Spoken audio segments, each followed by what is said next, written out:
Hola, hola amigos y amigas. Bienvenidos a este segundo episodio del podcast Salud Inteligente. Hoy voy a tener el placer de charlar con una invitada muy especial. Alguien que está dedicando su vida a explorar los misterios de la biología y la salud. Hoy estará con nosotros la doctora Olaya Otero.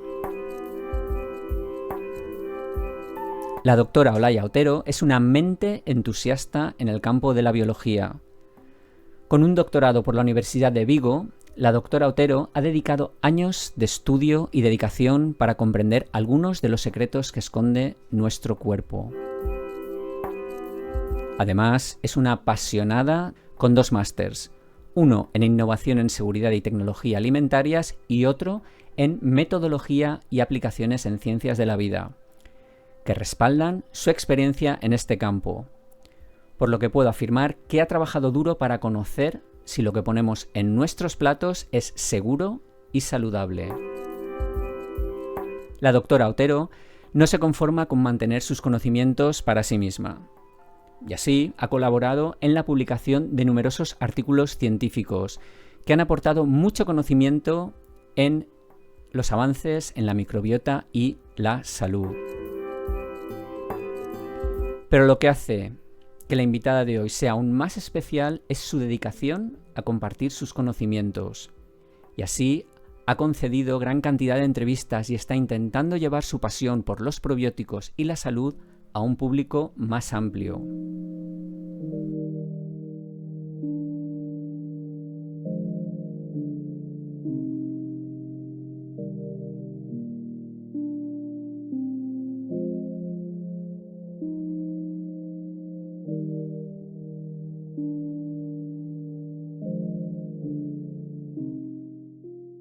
La doctora Olaya Otero es autora del libro El revolucionario mundo de los probióticos. Este libro, que ha sido una guía para todos aquellos de nosotros que buscamos entender mejor este emocionante campo de las bacterias buenas y cómo los probióticos pueden influir en nuestra salud. Por eso no me duele prendas en afirmar que la doctora Olaya Otero es una de las mayores expertas españolas en probióticos y actualmente forma parte del equipo científico de la empresa Nutribiótica, donde cada día sigue explorando el fascinante mundo de los probióticos.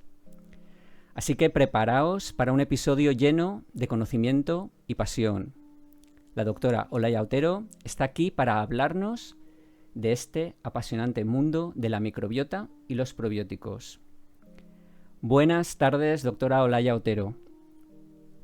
Hola, pues es un placer, gracias por esta presentación, Sento, y como siempre es un placer charlar contigo. Lo que me queda una duda es de cómo me puedo dirigir a ti. No sé, porque estar hablando todo el rato dirigiéndome a ti como doctora Olaya Otero va a ser un poco No, raro. por Dios, llámame Olaya, llámame Olaya, por Estaba favor. pensando, lo digo, ¿cómo le voy a hablar? Vale, Olaya. Bueno, ¿cómo llevas lo de la maternidad? Supongo que estarás muy atareada con... Bueno, pues, Entre el trabajo y la crianza, yo recuerdo esa época como algo muy atareado. pues sí que me ha cambiado la vida desde la última conversación que tuvimos, Madre imagínate, mía. que yo no sé si alguna vez te lo conté, pero como que me hace especial ilusión la charla que tuvimos hace año y medio, porque Más o menos. sí, y tanto que me acuerdo, porque es que esa tarde me puse de parto, o sea, es que me acuerdo perfectamente, No me lo puedo te lo creer que juro. fuera ese mismo Ese día. mismo día yo me puse de parto, con lo cual recuerdo tu entrevista, vamos, nítidamente, porque a las 11 de la noche yo estaba entrando por urgencias, vamos. O sea que, Vaya sí, sí, tela, sí, sí. vaya tela. Sí, Pues es que además la conversación que tuvimos fue algo así como que acababas de escribir un libro que era como una especie también de sí. parto y al mismo tiempo pues ibas a dar a luz, lo cual era algo, digamos que curioso en ese Sí, momento. sí, sí, sí. Pues y tan que iba a dar a luz que Esa efectivamente misma esa noche. misma noche, sí, sí, sí, sí. ¿Todo bien? Todo de maravilla, sí, sí. Muy bien. Bueno, sabemos que la audiencia que nos va a oír, ya te lo dije en ese momento, es muy variada, ¿vale? Y supongo que habrá desde expertos en microbiota hasta gente que no tendrá ni idea ni de qué es la microbiota ni de qué son los probióticos. Y por eso a mí lo que me gustaría es empezar por el principio. por definir un poco qué es la microbiota, ¿no? Por ubicar a los ¿Qué es oyentes. la microbiota? Esa yo creo que es la primera pregunta que tenemos que contestar. Hmm. ¿Qué es la microbiota? Pues son esos billones, porque hablamos de muchos microorganismos que habitan en nuestro cuerpo, en prácticamente todas las superficies. Y son bacterias, virus, arqueas, protozoos, y no están, digamos, en nuestro cuerpo ni para hacernos daño, ni son inertes, ¿no? Todo lo contrario. La microbiota es fundamental, sobre todo si está en equilibrio, para ayudarnos a mantener la salud. Entonces, bueno, estamos habitados por eso, por billones. Es una cifra tremenda. Y una pregunta que supongo que se hará mucha gente. ¿Qué diferencia hay entre microbiota y microbioma? Pues la microbiota hace referencia a los microorganismos y el microbioma es un poco más amplia. Incluye esos microorganismos, sus genes, que realmente es lo que conocemos, ese ADN de los microorganismos, y también incluye el entorno, es decir, hablamos siempre de microbioma vaginal, microbioma oral, microbioma intestinal. Entonces es toda esa interacción, los microorganismos, sus genes y el ambiente. Es un poco más amplio quizá la palabra microbioma respecto a microbioma. Microbioma. Sí, sí. O sea, microbioma es digamos, la forma más amplia de referirnos a la Sí, microbiota. y sobre todo hace referencia más a los genes. La microbiota es más solamente esos bichillos, ¿no? Vale, pues el microbioma hace referencia a esos bichos, a sus genes, en un ambiente concreto, ¿no? ¿Y cómo se forma o cómo llega hasta nosotros la microbiota? O sea, ¿cómo se forma la microbiota en el cuerpo humano? Y yo me imagino que ahora que, bueno, que eres mamá, supongo que te sorprende, igual que me sorprende a mí, cómo de un recién nacido, que es un ser que, entre comillas, nace de un ambiente estéril, aunque seguramente no lo es tanto, de repente empieza a adquirir una serie de bichillos que le van haciendo evolucionar o le hacen crecer de una manera saludable. ¿Cómo llega eso a Pues nosotros? como has apuntado, o sea, perfectamente. Es cierto que el útero, todo ese entorno donde crece el bebé, está un poco en entredicho que sea tan estéril, ¿no? Porque al final en el meconio, en esas primeras heces de los bebés, se han identificado bacterias, se han identificado microorganismos. Entonces, eh, la ciencia no se pone muy de acuerdo, ¿no? No estamos 100% seguros de que el útero sea estéril, pero por supuesto todo lo que ocurre desde el momento del parto va a implicar una colonización, ¿no?, de microorganismos. Por ejemplo, que tenemos un parto vaginal, vamos a adquirir microorganismos, esos lactobacilos que deberían de poblar la microbiota vaginal de la mamá, ¿no?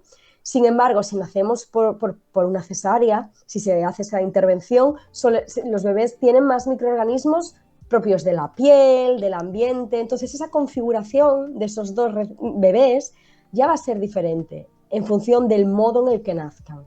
Y así con prácticamente todo, ¿no?, en la vida. O sea, cómo nacemos, cómo nos alimentamos, si recibimos lactancia materna o no, si tenemos hermanos, si tenemos familias muy amplias, mascotas, si vivimos en una ciudad, en el campo, por supuesto la alimentación, o sea, prácticamente todo en la vida va a influir en la microbiota, pero es fundamental sobre todo esos primeros años de vida, porque es cuando vamos a configurar esa microbiota que puede ser saludable o no saludable. En cuanto a la cantidad de microorganismos que tenemos en el cuerpo, yo he oído cifras insospechadas. O sea, he oído desde tenemos más microorganismos en el cuerpo que células humanas. Sí, El material genético es muchísimo mayor vamos, eso lo leemos en cualquier sí. sitio. Pero realmente, ¿cuántos tipos y qué cantidad realmente? ¿Es cierto que hay más en peso, digamos, casi o más en número que en nuestras propias En células? número sí, en peso no.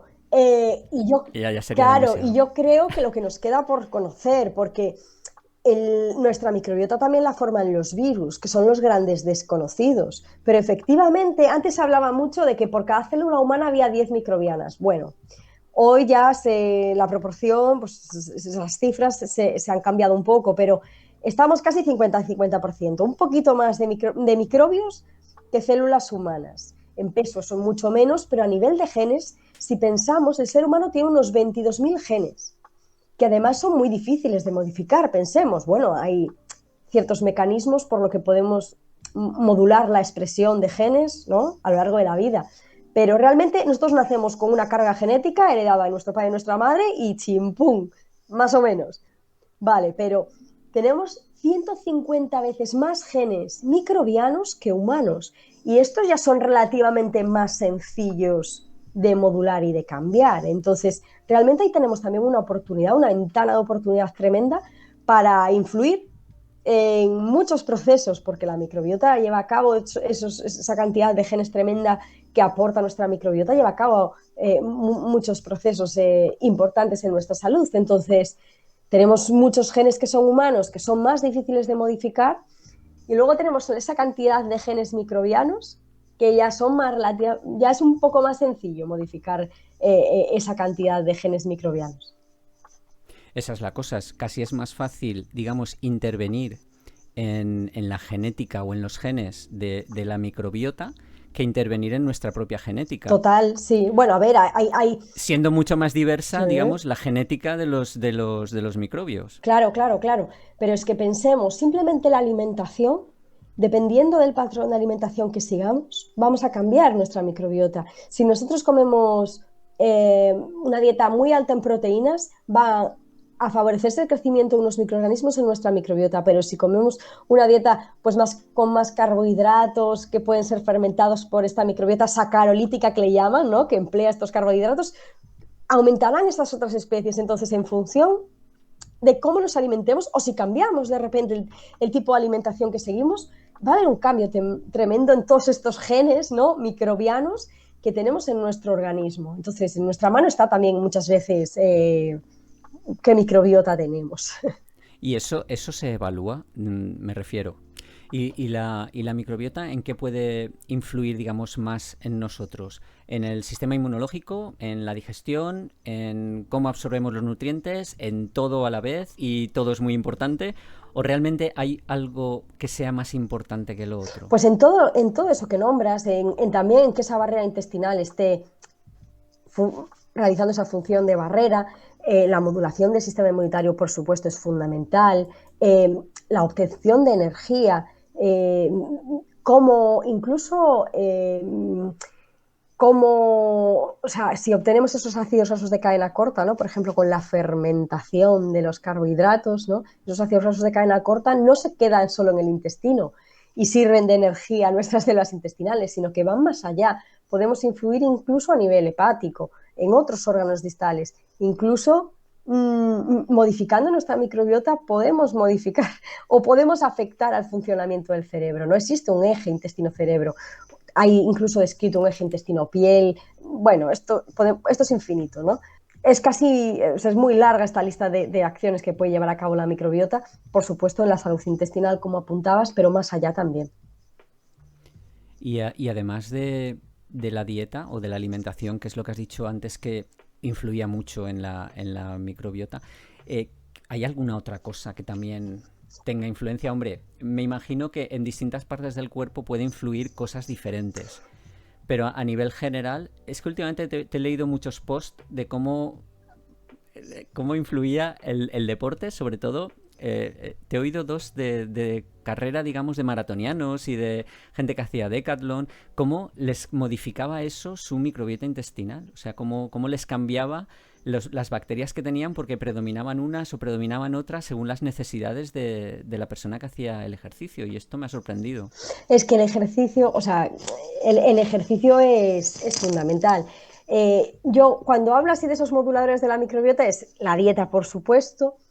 Aunque parezca mentira, donde vivimos también es fundamental. Tú piensas que si vivimos en una ciudad sin apenas espacio verde, por ejemplo, vamos a tener muy poca diversidad de microorganismos del ambiente, ¿no? Que si, por ejemplo, dedicamos espacio o tiempo a estar en espacios pues, verdes, en bosques o en espacios más naturales. Y el ejercicio, o sea, que a veces nos olvidamos mucho del ejercicio, es un gran modulador de la microbiota. O sea, personas activas, las personas que realizan, y además esto se ha estudiado, como bien apuntabas, en diferentes prácticas deportivas, también modulan su microbiota. Vamos a tener unas necesidades energéticas, al final la microbiota se va a adaptar un poco, ¿no? Si nos alimentamos de un modo, va a aprovechar esa fuente de energía.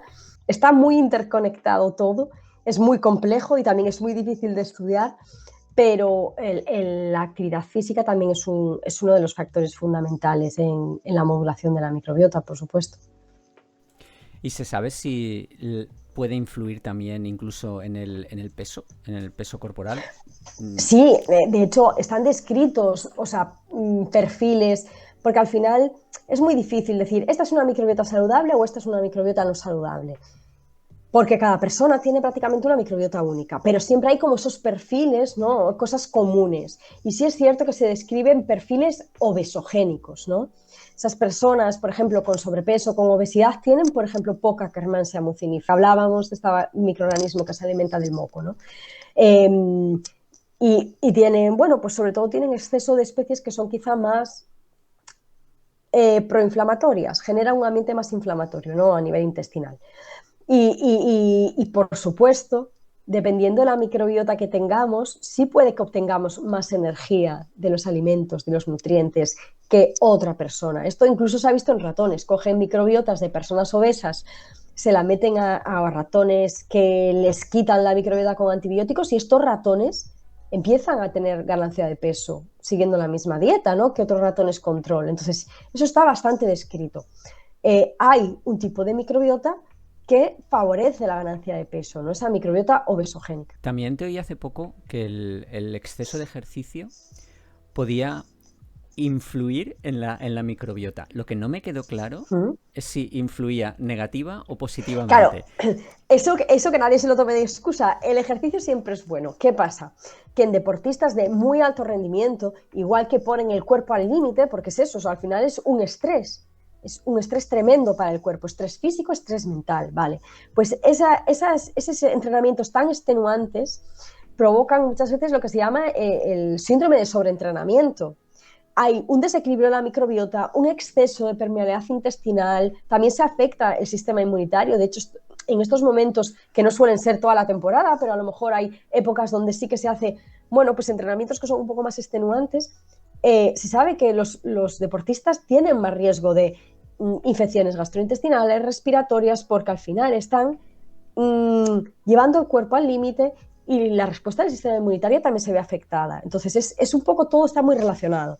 Afectamos el equilibrio de la microbiota, esa barrera intestinal y esa respuesta del sistema inmunitario. Pero que esto no sirva de excusa para el que no quiere moverse del sofá, porque eso ocurre en deportistas de muy alto rendimiento en esos momentos puntuales, pues de esos entrenamientos más extenuantes.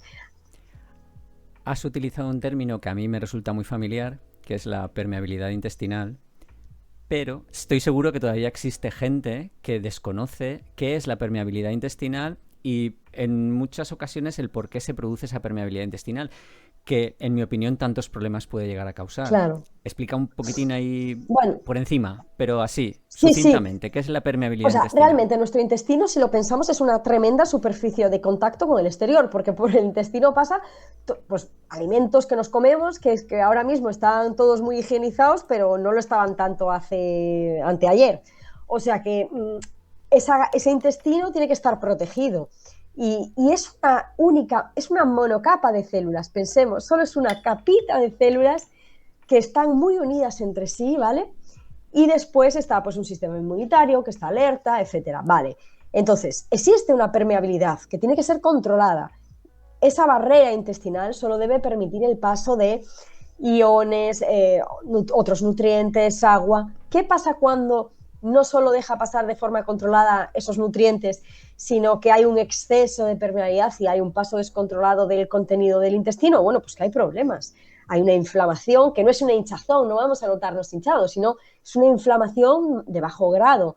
El sistema inmunitario va a estar alerta porque eso no está funcionando bien, están pasando cosas que no deberían de pasar. Entonces, realmente es una situación muy compleja que, como bien comentas, está detrás de problemas bastante graves. Entonces, el intestino tiene que ser permeable a ciertas sustancias. Y para eso están pues esa barrera intestinal, que debe de ser una verdadera barrera. Cuando hay un exceso de permeabilidad, pues hay consecuencias muy variadas. Bueno, pues así a grandes rasgos, ¿cómo podemos promover una microbiota saludable? Bueno, a grandes rasgos. O sea, esas cosas que dices, mira, los mínimos para tener una microbiota saludable serían A, B, C y D, estos 4. pues mejorar, por ejemplo, en la medida de lo posible nuestra alimentación. Digo en la medida de lo posible, a veces es muy difícil controlarlo todo, pero aportar alimentos prebióticos, ¿no? Que al final son los que nutren a nuestra microbiota, es la clave. Ya digo, en la medida de lo posible, a veces no se puede controlar perfectamente toda la alimentación, pero bueno, intentar hacer ese cambio, o sea, esa pequeña mejora. Vamos a intentar ser conscientes y añadir ciertos alimentos prebióticos. El movimiento, cierto ejercicio y al final intentar también estar en contacto con espacios verdes. Me parece relativamente sencillo y también barato, ¿vale? O sea, malo será que en una ciudad no haya un jardín o no podamos el fin de semana ir a un monte o a un bosque o relajarnos en un espacio natural. Me parece más difícil también controlar el estrés, que es otro de los factores que tiene un impacto muy negativo en la microbiota. Y yo creo que muchas veces intentamos hacer ejercicio, alimentarnos lo mejor posible, ese contacto en la naturaleza, y nos falla algo. Bueno, pues muchas veces es ese factor, ¿no? Porque controlar el estrés, bueno, en muchos casos es muy difícil. Y por eso digo también la alimentación en la medida de lo posible, porque si va a suponer un terrible estrés para nosotros llevar esa alimentación ideal para la microbiota, pues mira, casi es mejor, bueno, algo balanceado, ¿no? Intentar tocar o mejorar poquito a poco alguno de estos aspectos. Pero la alimentación, incluso el descanso, ¿no? Respetar los ritmos circadianos, pues oye, hay que descansar, hay que desconectar también, y eso tiene un impacto muy positivo en la microbiota. Yo soy de la opinión que el deporte. Yo hice un cambio de vida hace unos 7 años, más o menos. Yo pesaba 13, 14 kilos más, empecé a comer mejor, empecé a caminar, primero caminaba, luego empecé a correr, ahora corro largas Sí, ya distancias veo. y la verdad es que mi vida ha dado un vuelco. Yo era la típica persona alérgica, pero alérgica de todo el día con los ojos llorosos y moqueando, y yo de repente ya no tengo alergia a nada. Ya. Y yo era muy alérgico, o sea, yo no podía, vamos, no podía entrar en una casa que hubiera estado cerrada. Y de repente esto ha cambiado. No podía comer queso o intentaba no comer queso porque pensaba que era eso lo que me producía la alergia. Tal. No, o sea, ahora como queso y no me pasa nada. Porque realmente hago mucho deporte y no tomo gluten. Llámale X. El gluten para mí es de lo que destruye, digamos, esa permeabilidad intestinal, es de las cosas que más puede afectarle o de las cosas que le afectan. Con lo cual lo evito y evitando esas dos cosas, tomar gluten y haciendo deporte, yo realmente no he vuelto a tener alergia, no he vuelto a tomar una pastilla más para la alergia. Cuando era de pastilla diaria, incluso de 2 pastillas al día, porque no conseguía quitarme la mucosidad. Con lo cual, yo le estoy muy agradecido al deporte, que seguramente me ha cambiado un montón de cosas más en mi vida. Pues estoy más en contacto con la naturaleza porque corro al aire libre, o sea, son un montón de factores. Y lo que dices tú, eso no es barato, es gratis. O sea, no tienes, como inversión puedes comprarte unas zapatillas, pero ya está. Que la ropa del Decathlon es muy barata. Supongo que sí que existen diferencias entre los microbiomas de personas que sean personas sanas y personas que tengan pues algún tipo de enfermedad. ¿Hay alguna enfermedad que esté tipificada con algún tipo de microbioma concreto? A veces está muy claro, ¿no? Ese patrón de disbiosis y otras veces hay como ciertas asociaciones. Pues eso, el SIBO y la rosácea están, ese sobrecrecimiento de microorganismos en el intestino delgado. Y la rosácea está muy relacionada, los trastornos de piel en general. Hay una pregunta que es la investigación en la microbiota, cuál es su futuro, porque realmente ahora de lo que me gustaría hablar es de lo que tú eres experta, que es en probióticos. Pero claro, lo primero que tenemos que definir es qué son los probióticos y prebióticos, que también han tenido... Entonces, vamos a poner las bases claras. ¿Qué son los probióticos? Pues los probióticos son microorganismos que tienen que estar vivos, que en las cantidades adecuadas confieren un beneficio. Esa es como la definición, ¿no? Y entonces, ¿pero qué son realmente? Pues suelen ser bacterias, alguna levadura. ¿Vivas o muertas? Tienen que ser vivas. O sea, por definición, un probiótico son microorganismos que tienen que estar vivos.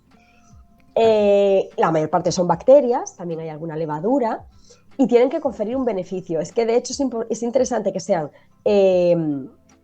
además de que son seguros, eso ya por definición, para poder usar un microorganismo como probiótico, tiene que ser perfectamente seguro, no puede generar problemas de resistencias a antibióticos, aunque puede ser resistente a algún antibiótico. Esto es un poco, a veces genera confusión, porque puede resistir a algún antibiótico, aunque esta resistencia no puede ser transmisible a otras bacterias, que es lo realmente peligroso.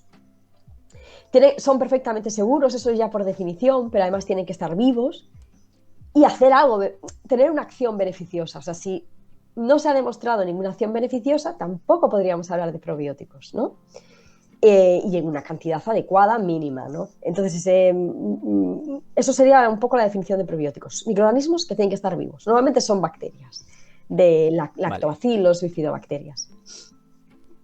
Estamos hablando de complementos, suplementos, pero también yo creo que ¿existen realmente alimentos que sean probióticos? Vale. ¿O estamos ahí un poco confusos? Y realmente alimentos que son fermentados, pensamos que son probióticos, pero realmente simplemente son fermentados, pero las bacterias que hay dentro de esos fermentos realmente no son un probiótico. De hecho, estoy pensando ahora mismo en los yogures, porque lo sé, porque los yogures llevan fermentos lácticos, pero los que obliga la ley a que lleven no están considerados probióticos. Entonces, ahí es donde me viene un poco la confusión. Es que esta pregunta es muy buena.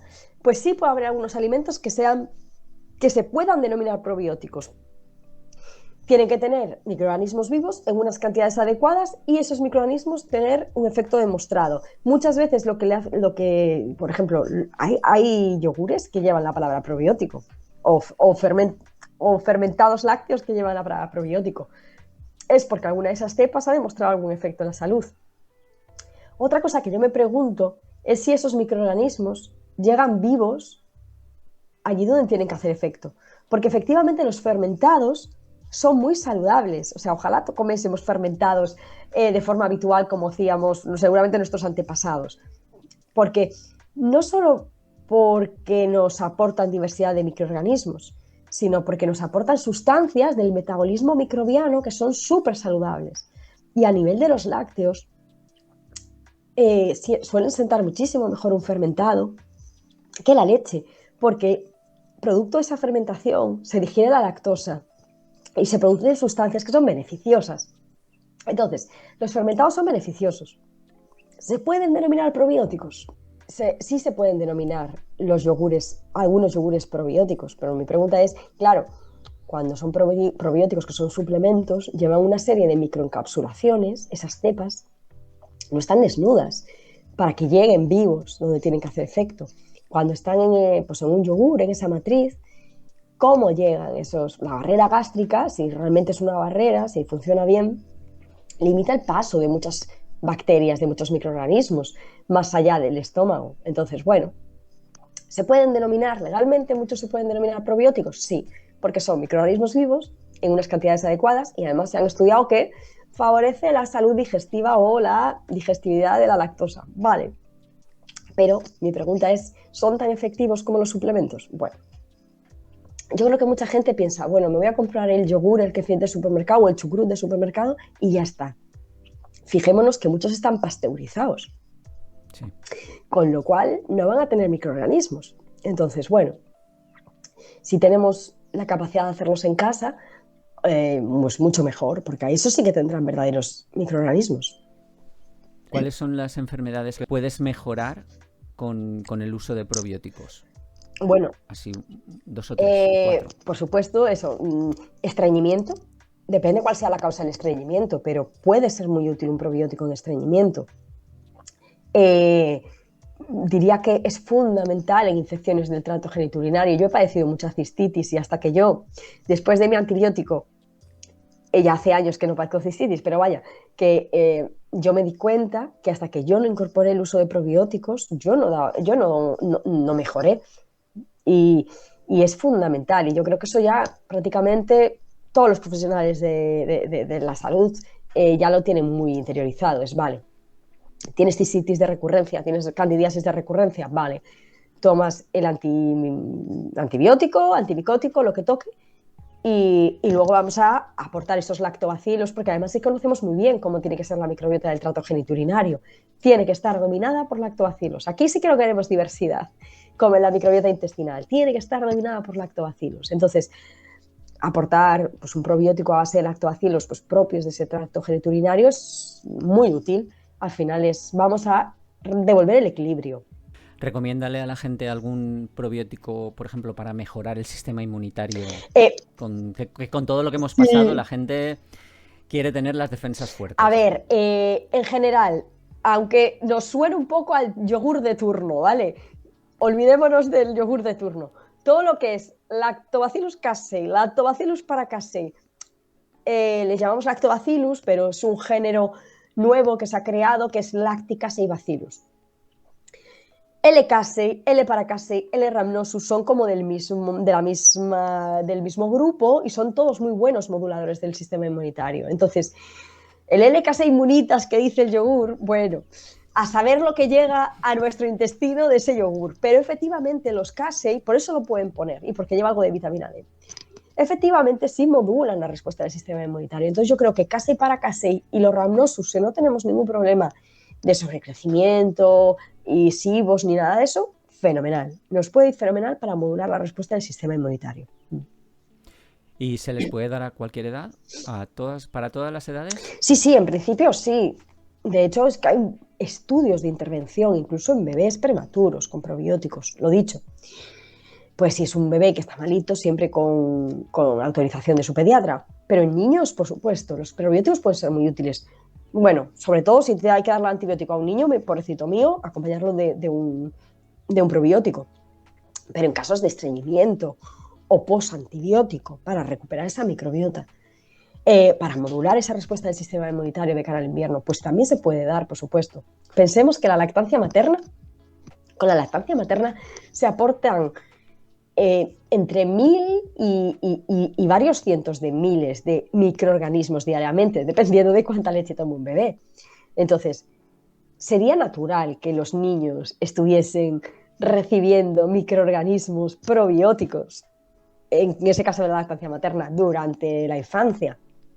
Entonces, es muy adecuado dar probióticos a un niño y es perfectamente seguro si el niño está sano. Ya digo, y si no está sano, se le pregunta al pediatra, que seguramente en muchos casos también revisará el probiótico en cuestión y le parecerá buena idea.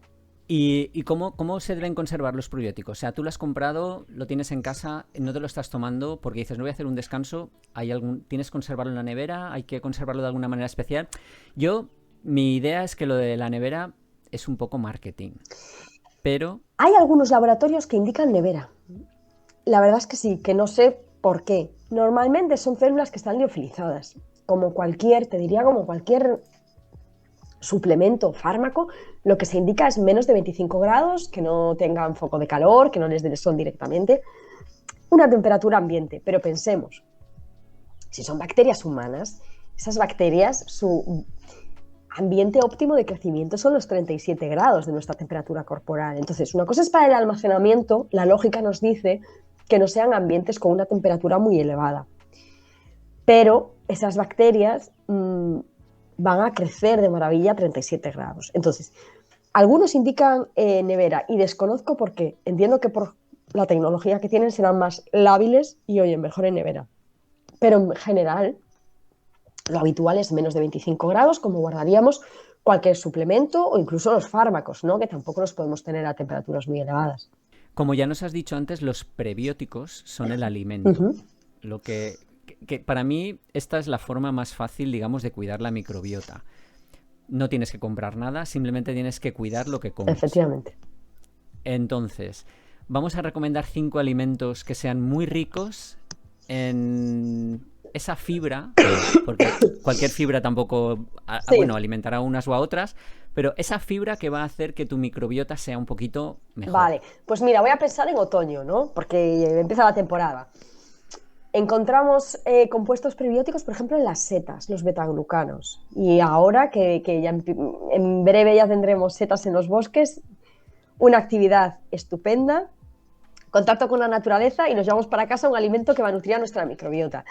Luego, por ejemplo, todo lo que son tubérculos, cocinados y enfriados aumenta esa cantidad de almidón resistente. Eso es muy interesante. Patata, boniato, pues si calentamos estos alimentos y los dejamos enfriar y nos los comemos, va a tener almidón. Explícalo de enfriar, porque a lo mejor la gente piensa que es solo dejarlos fríos. Yo tengo entendido que es dejarlos en la nevera Sí, durante X sí, horas. pues por lo menos, pues eso, 12 horas se suele decir. Y además luego te los puedes volver a calentar, que no hace falta que te castigues comiendo patatas frías en invierno. No, es que simplemente el almidón es un almidón que nosotros no podemos digerir, no vamos a obtener azúcar, ¿no? Gracias a él, sino que nutre nuestra microbiota. Entonces, la proporción de almidón resistente aumenta con este proceso de cocinado y enfriado durante bastante tiempo. Esas. Normalmente se hace pues, de un día para otro, o de la mañana a la noche, o así. Y eso también fácil, interesante. Cebolla, ajo, espárragos, súper interesante cantidad de inulina y frutos oligosacáridos que tiene. El almidón resistente de las patatas, los betaglucanos y en general frutas y verduras, todas las máximas que tengamos que tienen sus mucílagos. Mira, yo estoy pensando ahora en los higos, que me encantan los higos, pues que tienen mucílagos y eso también es un compuesto prebiótico. Pero es que tenemos que ir con la temporada. Al final, yo creo que la receta es ir mucho al mercado, comer como comían las abuelas, las lentejas y, bueno, pues eso, alimentos más sencillos y con pocos ingredientes, ¿no? Ir al mercado.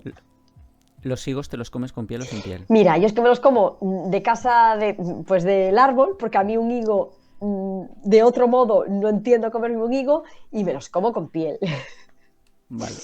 Es que ahí hay debate. Sí, sí, Si sí. los higos con piel o sin Pues piel. yo, ya te digo, yo no entiendo comer higos de otro modo que no sea directamente del árbol y me los como con piel. Y explícanos un poco el proceso este de cuando llega esta fibra soluble al intestino. ¿Qué hacen las bacterias con esa fibra? Claro. ¿Para qué la utilizan realmente? Bien, o sea, lo has dicho fenomenal, creo que esto hay que puntualizarlo, hay que recalcarlo más. No es toda la fibra es prebiótica, es la fibra soluble porque esa suele ser fermentable. Entonces, nuestras bacterias intestinales cogen esa fibra, la emplean para obtener ellas energía y producen esos ácidos grasos de cadena corta, el butirato, propionato, acetato, que sirven de energía para nuestras células del intestino, que se ha demostrado que tienen efectos a nivel de desde saciedad, aumentar la saciedad, regular la producción de hormonas. Es que es fundamental para incluso bueno, tienen acción antiinflamatoria, mejoran la barrera intestinal, o sea, es que es infinito. Entonces, gracias a la fermentación de esta fibra, nosotros obtenemos estas sustancias que son fundamentales para nuestra salud intestinal y extraintestinal. ¿Qué se está investigando ahora en el tema de los prebióticos? ¿Hay algo así muy novedoso? ¿Prebióticos o probióticos en general? Prebióticos y probióticos. A ver, a mí temas que me están interesando últimamente mucho, tema deporte, rendimiento, ergogenia, es que me parece muy, muy, muy novedoso. Hay cosas súper curiosas, ¿no? De deportistas que se ha aislado un microorganismo de ese deportista y al ponérselo a los ratones mejora al final el rendimiento, incluso aumenta la masa muscular, o sea, me parece increíble. Parece ciencia ficción, bueno, pues eso está ocurriendo. Al final vamos sabiendo poco a poco, cada día un poquito más, y cada día hay más estudios de intervención, que eso también es muy interesante. Sabemos que la microbiota es interesante, sabemos que la microbiota está implicada en trastornos de salud, pero tener estudios con probióticos en patologías bueno, pues a lo mejor en deportistas para ver cómo influye en su rendimiento, a mí eso es lo que me parece que al final nos va a dar las herramientas para poder elegir esa cepa adecuada, ¿no? Porque que la microbiota es importante en muchos aspectos de la salud, yo creo que eso ya no necesitamos tanta evidencia, porque ya está más que demostrado, pero sí esos estudios de intervención con probióticos me parece bueno, que sí que nos van a ayudar, ¿no? Nos van a echar una mano. ¿Hacia dónde va la investigación en probióticos? Sobre todo en probióticos. ¿Hacia dónde se dirige? ¿Qué es lo que piensas que en 10 años van a haber comercializado, digamos, o se habrá investigado la industria para para ponerlo en el mercado? A ver, ¿Hacia dónde crees que van? ¿Qué están pensando? seguramente estos probióticos de nueva generación, tipo Akkermansia muciniphila, que ahora ya te digo, en Europa no se puede comercializar, igual en unos años sí. Y luego están los consorcios. Es algo súper complejo que analiza las interacciones entre los microorganismos. Entonces, es como si dijésemos que te meten un ecosistema. Son muchos microorganismos, pero han analizado con grandes herramientas de bioinformáticas cómo se relacionan esos microorganismos. Entonces, los consorcios, que ahora mismo son, digamos que son muy caros, se están, aquí en Europa no sé si se están usando mucho, en Estados Unidos sí que hay alguna empresa que los comercializa. Los consorcios pueden ser una opción y luego están los fagos, que los fagos es una tecnología más vieja que yo qué sé, en la URSS los estudiaban. Los fagos son virus digamos que usan las bacterias para crecer. Y los fagos para mí se plantean como una herramienta que quizá en el futuro tenemos que tirar de ella para combatir bacterias súper resistentes a antibióticos. Y ya te digo, en la URSS eso está estudiado, lo que pasa es que como luego se desarrollaron los antibióticos y era mucho más fácil, porque son de amplio espectro, matan, digamos, bacterias. No tenemos que conocer tan bien a la bacteria que vamos a poder normalmente atacarla, pues se tiró más por los antibióticos. Pero los fagos se habían estudiado hace muchas décadas. Y quizá, pues en el futuro, tendremos que volver a los fagos, porque son muy específicos y atacan bacterias muy concretas. Entonces, cuando tengamos bacterias tan súper resistentes a los antibióticos que ya no sepamos cómo atacarlas, pues igual hay que tirar de los fagos. Ayer preparé un vídeo que saldrá mañana sobre algo que la gente yo creo que no es consciente de ello, es que ciertos tipos de huevo, según la cifra, ¿me oyes? Sí. Según la cifra que llevan delante, tú lo sabes, esto que van clasificados, Sí. pues según la cifra que llevan, desde el 0 al 3, los tipos 2 y 3 pueden haberse suministrado antibióticos, al 0 y al 1 no, pero al 2 y al 3 sí, y es legal que se le puedan dar antibióticos. Y claro, se está llegando a la coyuntura de vamos a dar los antibióticos que sea preciso, ¿no? Pero solo los necesarios. Pero porque se nos está generando un problema que es la resistencia a los antibióticos. Entonces se quiere parar eso. No es que no se puedan usar fármacos en los animales de granja o para consumo. Se pueden usar ciertos fármacos y luego hay ese tiempo de seguridad para poder consumirlos. Pero bueno, efectivamente se usan. Bueno, y en Estados Unidos ya se han usado y se han abusado de incluso anabolizantes para la carne. Bueno, para que hagas ahí un poquito de promo. Bueno, pues es un webinar de vuelta al cole, pues hablar de justo ese post que te iba a decir, ¿no? Desarrollarlo un poquito más. Dar las herramientas a los papis que sepan. También me parece interesante, y lo voy a enfocar así, en qué influye en la salud de esos hijos, ¿no? La alimentación, el descanso, por favor, que duerman sus horas, que dejen las pantallas, eso va a influir en su salud. Y luego, bueno, pues un poco cómo la microbiota, ¿no? Podemos enfrentarnos, cómo podemos mejorar esa microbiota para enfrentarnos mejor al invierno, o qué probióticos nos pueden valer pues cuando tengamos algún problemilla, ¿no? Sí. Dinos dónde es el webinar, cuándo es el webinar. Pues el webinar es el día 21. Se tienen que apuntar a través de Nutribiótica. O sea que si entran en Nutribiótica. El 21 es jueves, sí, ¿no? El jueves 21 y se apuntan a través de la web de Nutribiótica, que tienen una landing ya para apuntarse. Además me ha parecido ver que era gratuito. Sí, gratuito, a las 7 de la tarde y nada, y podrán hacer preguntas y nada, estamos allí un ratillo echando, bueno, espero que sea entretenido y sobre todo que sea útil, ¿no? Pues me ha encantado estar aquí hablando contigo un rato. La verdad es que aprendo siempre mucho. Y yo de ti, no me digas, vamos. ¿Qué va? Nada. Aprendo mucho porque la verdad es que eres como un libro abierto. Es genial. Lamento mucho lo de la tos. Bueno, es que tengas este resfriado. Pero la verdad es que es un placer. Me gustaría que pues dentro de otro año o cuando sea, pues poder volver a hablar contigo, porque seguro que podemos seguir hablando de este tema, que es un tema que me apasiona. Pues yo encantada, ya sabes. Yo cada vez que pienso en ti y en las charlas contigo, pienso en ese día que me puse de parto y fue un parto maravilloso, o sea que... Pues muchas gracias por tu tiempo, porque sé que has tenido que sacar tiempo de otras cosas. Y nada, a ver si ya te digo, a ver si podemos volver a reunirnos y hablar un rato. Gracias siempre, Sento. Un placer. Gracias, Olaya. Hasta luego.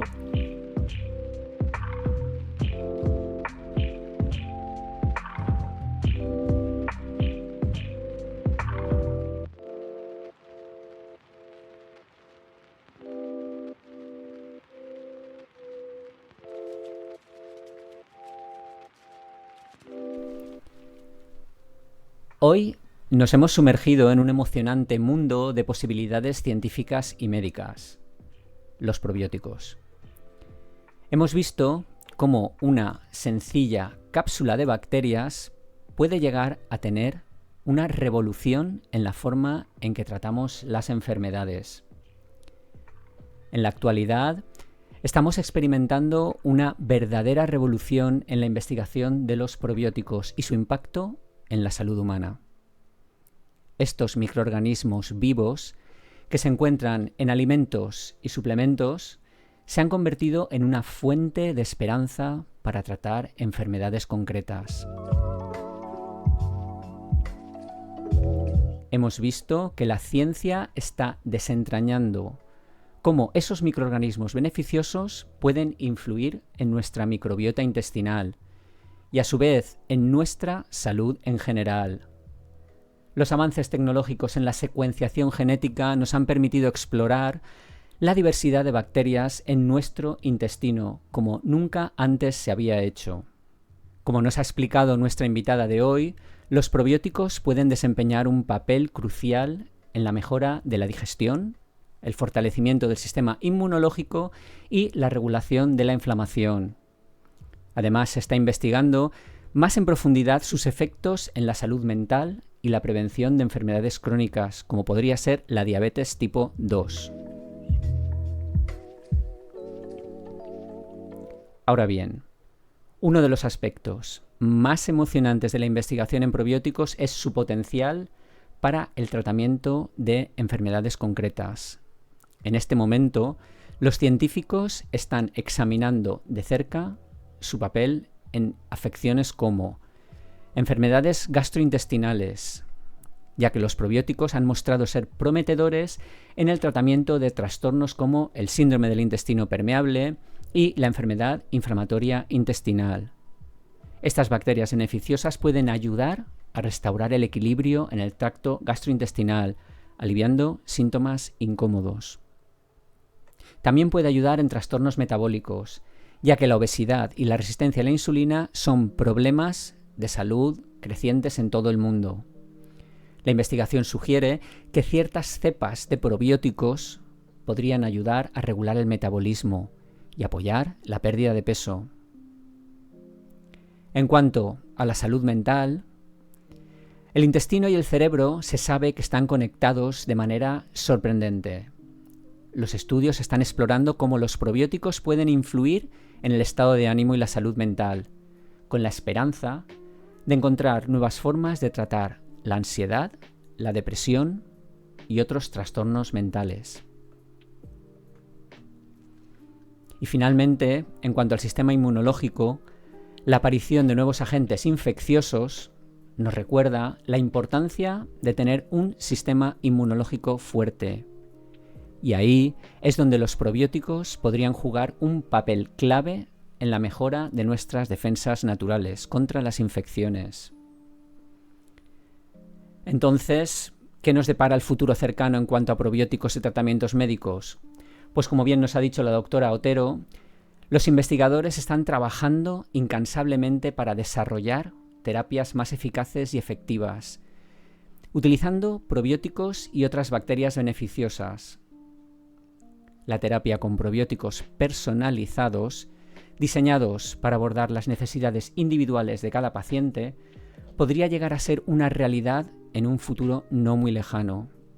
También se está explorando nuevas formas de administrar los probióticos, como pueden ser los parches cutáneos y los aerosoles, para llegar a zonas específicas del cuerpo. Con todo esto en mente, el potencial de los probióticos como tratamiento de enfermedades concretas es increíblemente emocionante. A medida que avancemos aún más en la comprensión de la microbiota y la influencia de los probióticos sobre nuestra salud, podremos vislumbrar un futuro en el que estas bacterias amigas se conviertan en herramientas poderosas en la lucha contra diversas enfermedades. En resumen, la charla con la doctora Olaya Otero nos recuerda que estamos en un momento emocionante en la investigación de los probióticos. Esos pequeños microorganismos están listos para abrir nuevas puertas en el campo de la medicina, para ofrecernos tratamientos más efectivos y personalizados para una amplia variedad de enfermedades. A medida que avanza la investigación y comprendemos mejor los probióticos, no podemos dejar de emocionarnos por ese futuro cada vez más cercano. Estamos al borde de una revolución en la medicina que podría cambiar la forma en que enfrentamos enfermedades concretas y mejorar nuestra salud en general. Y así, llegamos al final de otro emocionante episodio de Salud Inteligente. Espero que hayas disfrutado tanto como yo de esta fascinante conversación con la doctora Olaya Otero sobre el apasionante mundo de los probióticos. Recuerda que la salud es un viaje continuo y cada episodio de nuestro podcast está diseñado para brindarte conocimientos valiosos y herramientas prácticas para cuidar mejor de ti mismo. Los probióticos son solo un ejemplo de cómo la ciencia y la medicina están constantemente descubriendo nuevas formas de mejorar nuestra salud. Si te ha gustado el episodio, no olvides suscribirte y dejar tu opinión en tu plataforma de podcast favorita. También puedes seguirnos en nuestras redes sociales para mantenerte actualizado sobre nuestros próximos episodios y novedades en el mundo de la salud. Gracias por acompañarnos en este episodio de Salud Inteligente. Hasta la próxima semana.